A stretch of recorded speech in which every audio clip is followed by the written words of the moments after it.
All righty. Good morning, everybody. Happy New Week. I'm sitting here next to me with a recently published author, Jenny Lo Ricco, of the book Facing Your Pain. Let me show you the book.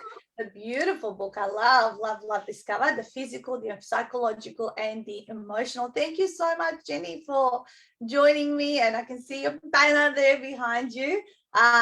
Beautifully organized. You and I met how long ago? About a year? June last year. Yeah, June last year. And you did the November retreat, was that it? Yes, I did. Yeah. Hello, everybody. Yes. If you guys want to say hello or post questions or comments, I have got the live on my phone here as well because we're on Zoom, so we can't tell there. And I can see there. Melissa's watching. She's about to do a November retreat, so she will be you last year. And Kitty's saying love the book title. It's a beautiful book, cover and title, Kitty. I must say. So let me give these guys your official introduction, and then we'll get to our more casual conversation around the topic today is explaining the unexplained you. So Jenny Lo Ricco is a registered nurse, but now an Amazon #1 bestseller author, and she's a former clinical nurse specialist from Palliative Care and more widely known for her current career as a bodywork and lymphatic practitioner and clinical and community service educator. So Jenny, guys, is passionate about working through the many layers of why people live in the world the way they do and the discomfort they endure. She is focused on helping people to become less dependent on the healthcare system and more dependent on listening to what our physical and mental communicators are saying to us. Jenny believes that with the right tools and the right team, many can start to understand what is happening to them and better manage their lives in the process. It is not about curing what cannot be cured. It is about finding all the ways we can work with what we have and regain control over our lives in the process.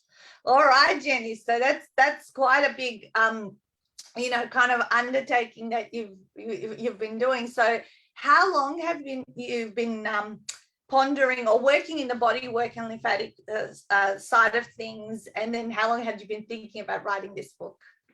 Okay, so my work definitely came before I thought about writing a book. And it was very much from my palliative nursing, because I pretty much dished out very high dose drugs. And while I was in that industry, I just kept thinking there's got to be a better way to give people relief. There has to be a better way. And I also noticed a lot of the psychological factors with particular patients as to the level of pain that they would have that we couldn't control. So that's where it started for me. It also, alongside of that, was my mother and the amount of different types of pain she had and what she could tolerate. So that was that side of it. As far as writing a book, there's been many events in my life where people in my social circle have said, you need to write a book, but it wasn't about this topic. It was only in the last 3 years, and particularly last year, that it came to a head.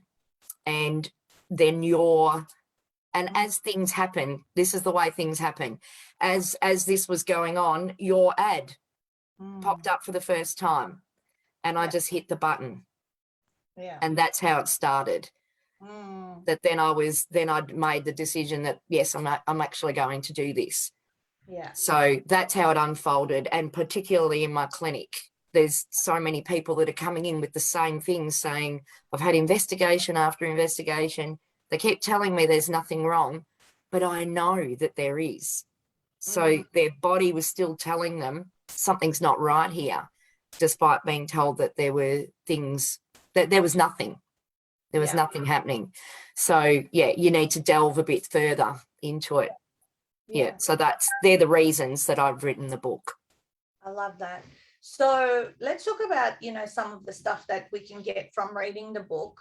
You talk about listening to your body and what it is asking you to face head on.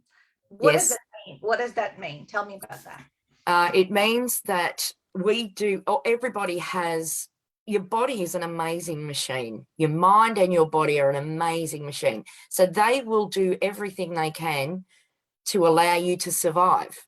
And whatever that is, whether that's a psychological incident, a physical incident, an emotional incident, it will do what it has to do to allow you to survive. But you still have to face it at some point, because if you don't, you veer off and you create a new highway, so to speak, a new way of doing things. And if that's physical, for instance, an example, if you've had a fall and you've broken part of your shoulder will heal, but it'll heal either forward or it'll be down or it'll be back.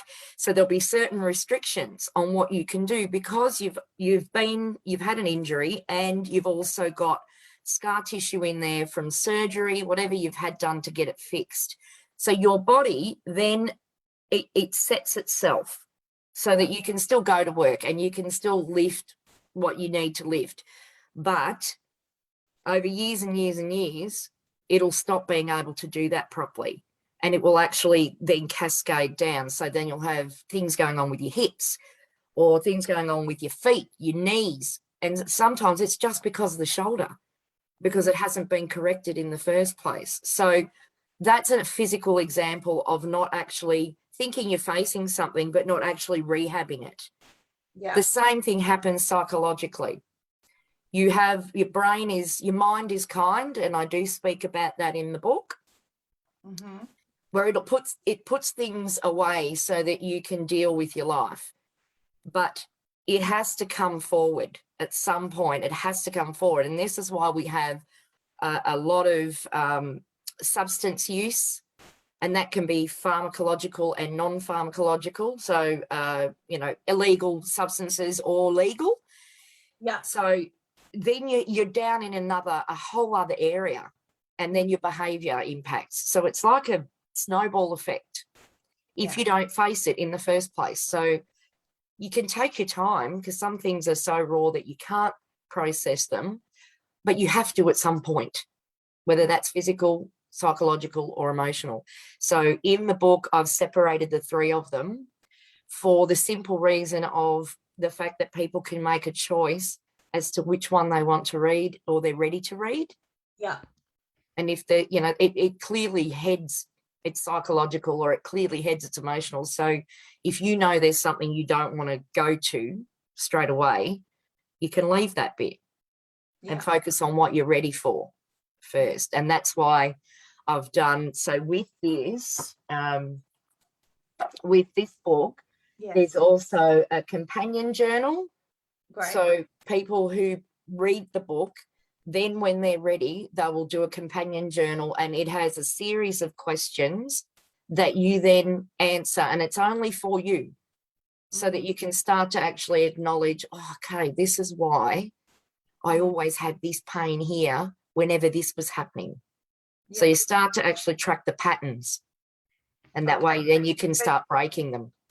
I love practical stuff. Like, when you give me a task, a recipe, what I do. So you've got a workbook, you can ask yourself questions which help you unpack what's going on in the background, right?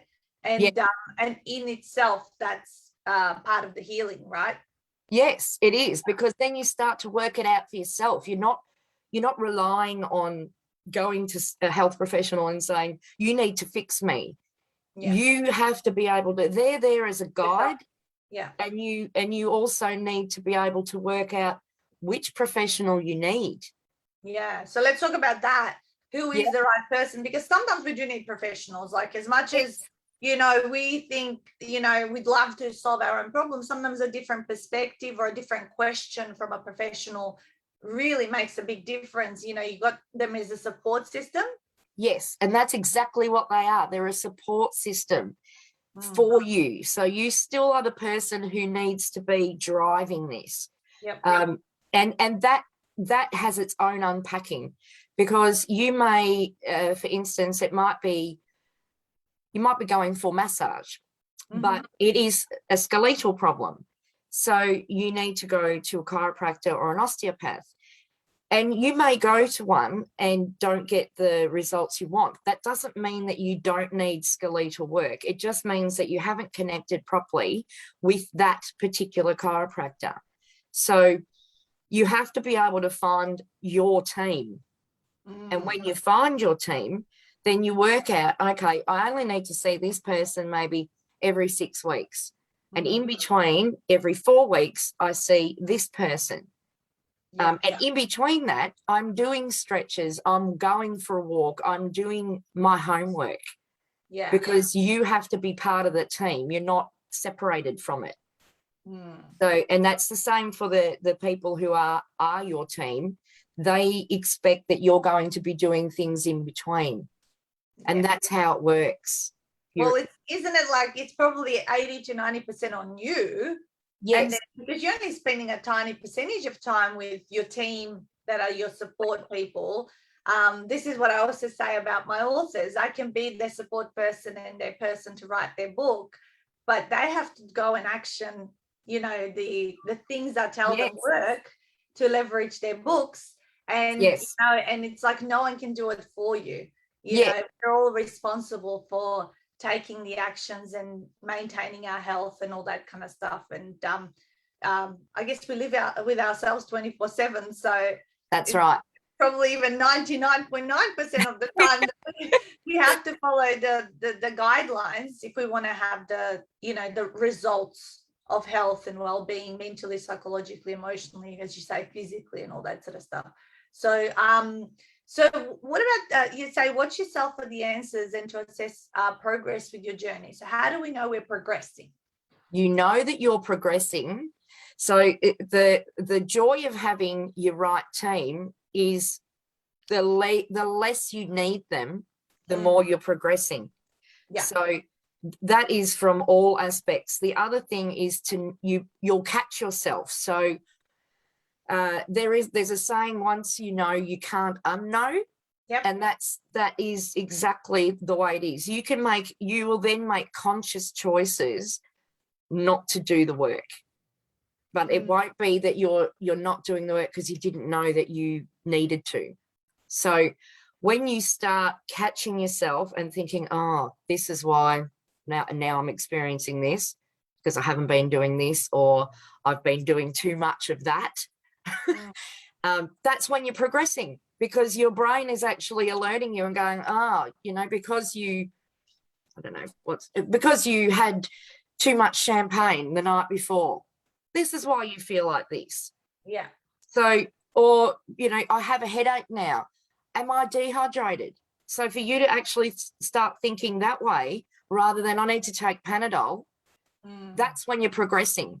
That's actually when you are starting to take more control and listen to what your body's actually saying. And it is saying, I need water. I need water. That's why I have a headache. And if you are then having your water and you've still got this headache, then you start to think, okay, maybe there's a muscle that's caught on contraction and I need to stretch it. So you do your stretches. So all of this is happening inside your home. Yeah. And when you're doing that, that's progress. Okay. So even if you need to go to a chiropractor or a massage therapist, you are still progressing because you're actually listening.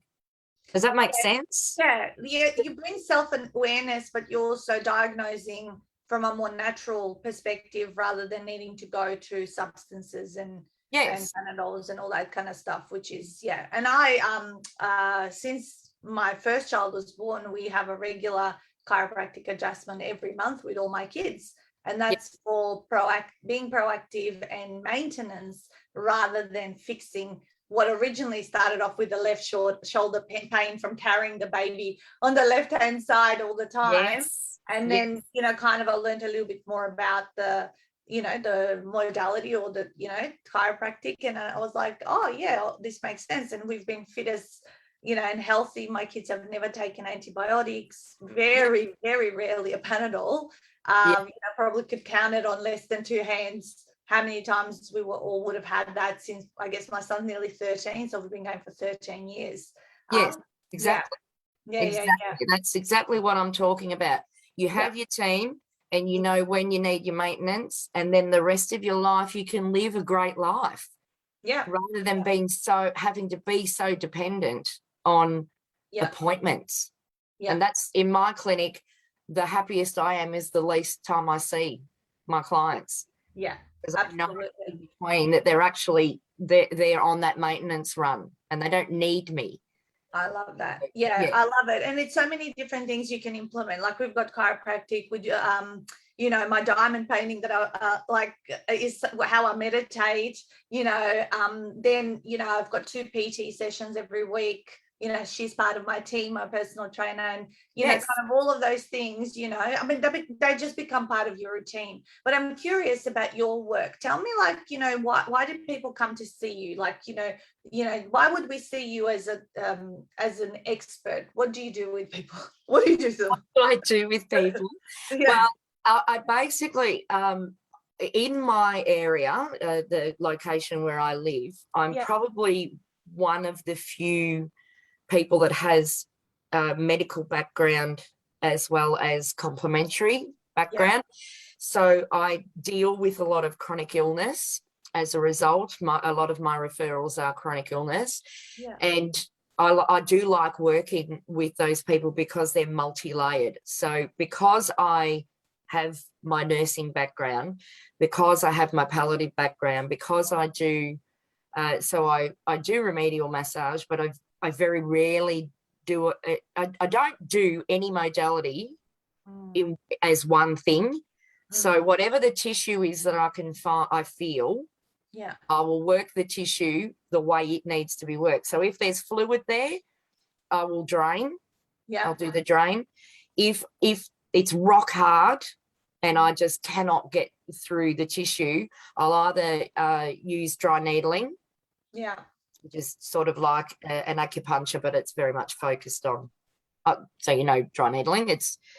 Acupuncture is connected to organ and connected to other parts of the body, whereas dry needling is specifically for the fascia, which is the connective tissue.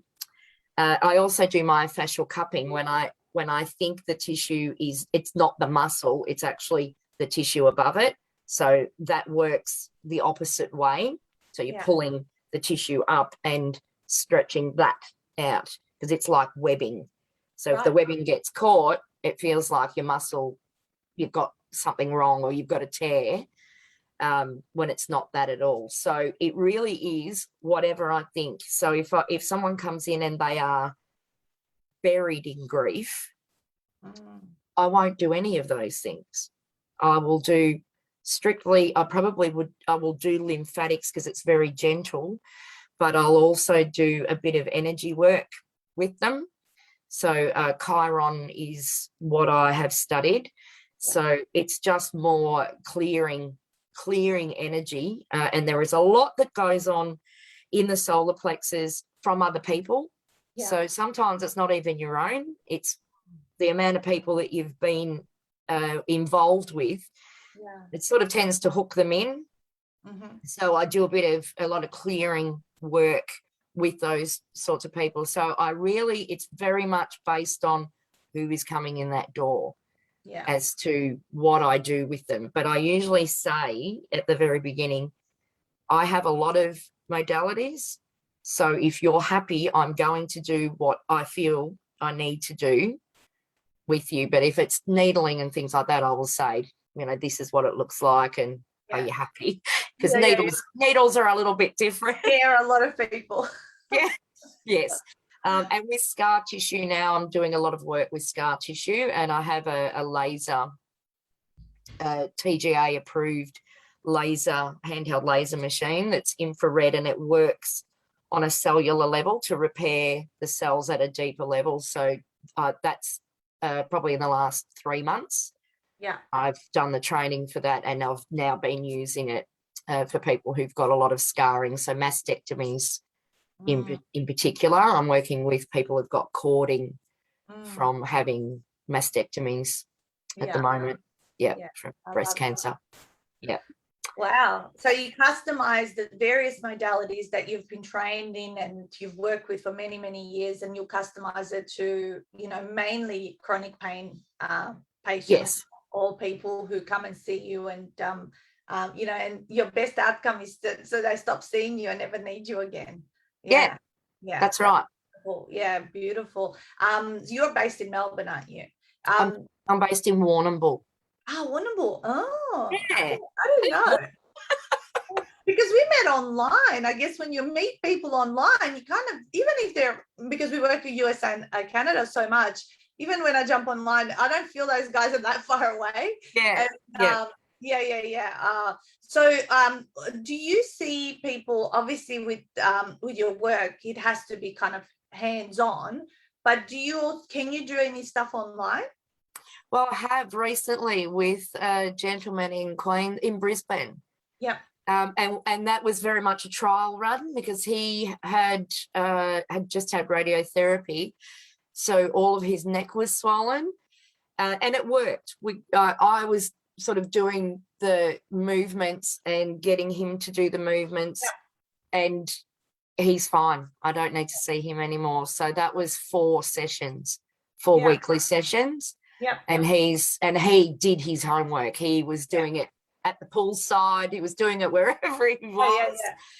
And he just got it right down. He'd also lost his sense of taste, which does happen with radiotherapy, and didn't have any saliva. Yeah. So we did some work sort of through where your salivary glands are, and his taste has come back, and his salivary glands are now, so he's still got a little bit of dryness, but nothing to what he had before. So that was fantastic. The only thing that I couldn't treat was tinnitus. So he had ringing in his ears. Yeah. And I have sent him off for acupuncture. Nice. So I'm still yet to hear back. There are some of the modalities of what you can do online with people. Yeah. That's wonderful. Yes. That's cool. Yeah. So what are some of your goals now that the book's recently come out? You know, what are some of the goals that you want to achieve with your book? Well, probably workshops. Yes. Definitely to do some workshops and educating people more on this information. Yeah. And actually showing them more self-management techniques.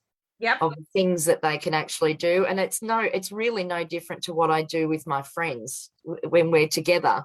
You know, they'll say, oh, this is really hurting. And it's like, just put your thumb in and flick it across. And they'll do it. And I'll say, now just give it a rub. And they'll go, oh, it's gone.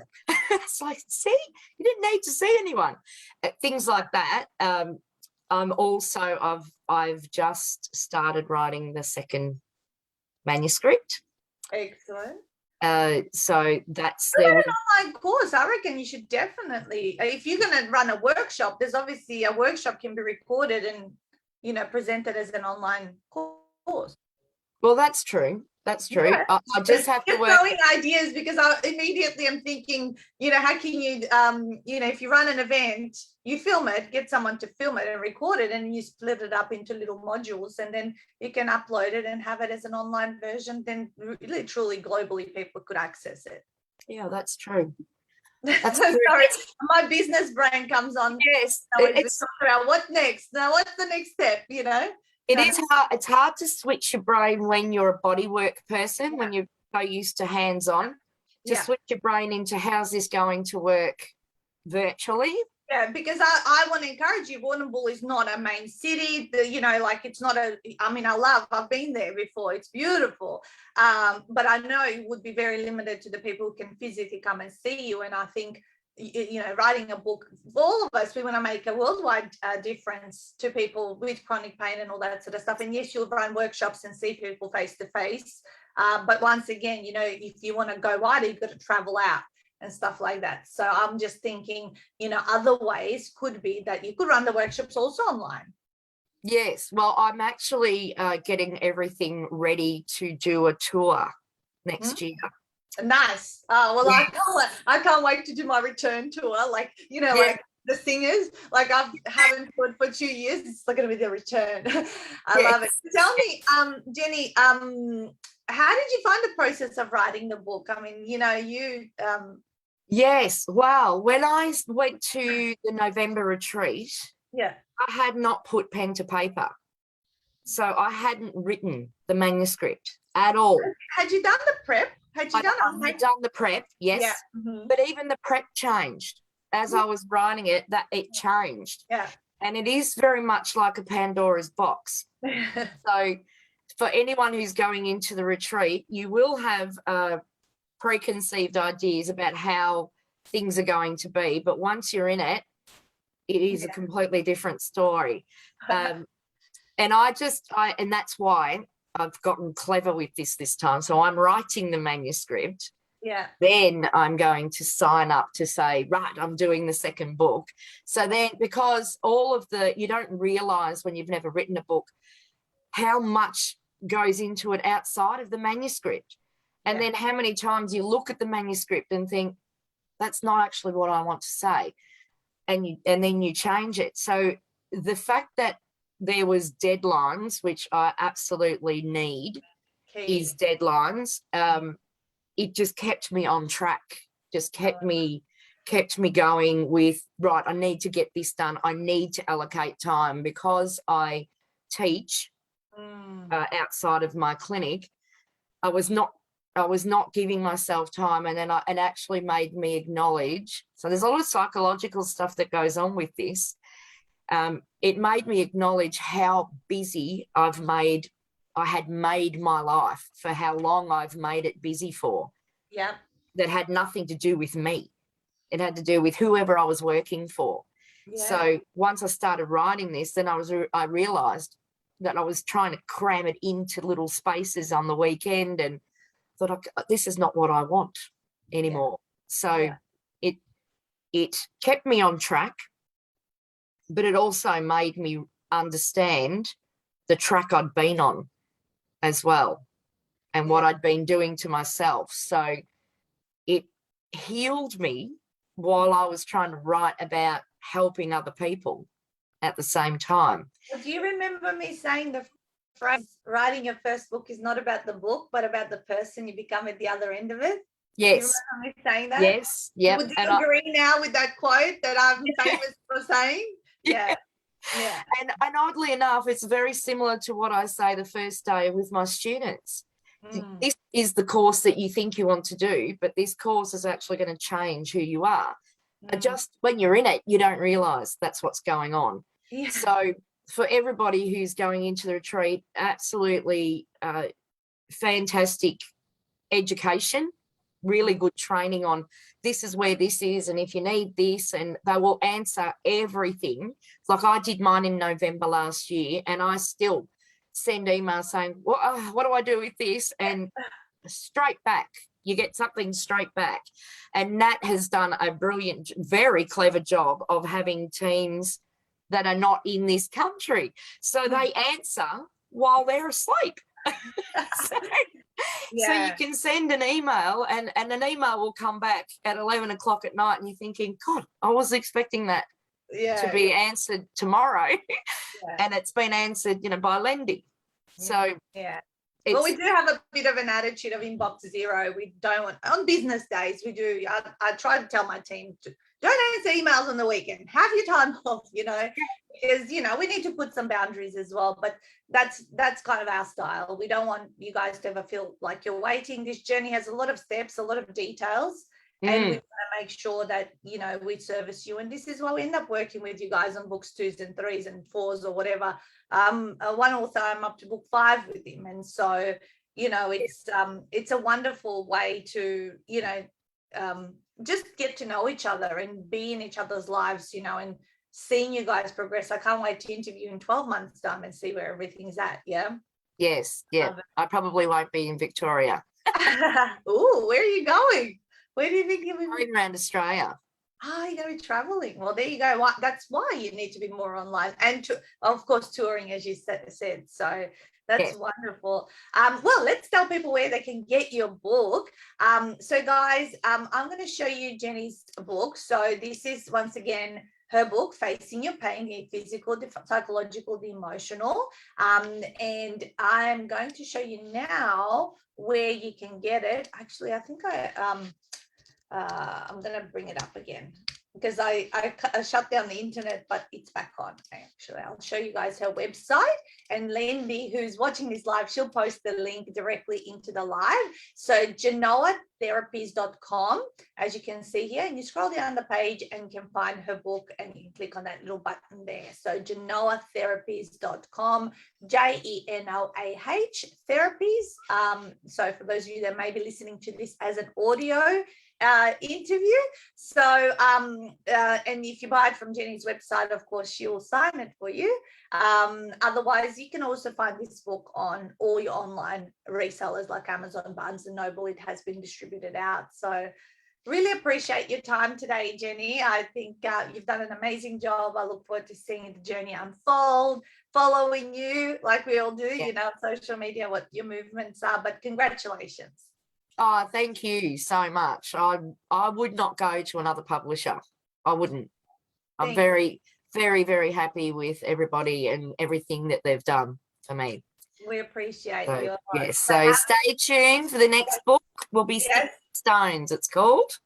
What is it? 6 stones? Sticks and Stones. Sticks and Stones. Oh, Yes. okay. I love it. Awesome. All right. Well, guys, you heard it. You know, if you've got pain problems or chronic pain and all that sort of, not sure where it is, you know, reach out to Jenny. As we said, she might be able to help, you know, virtually online. And Actually, sorry, Nat, if they need to contact me at all, even if it's just a question, they can contact me on my Gmail. So that's genoaconsultants@gmail.com. Okay.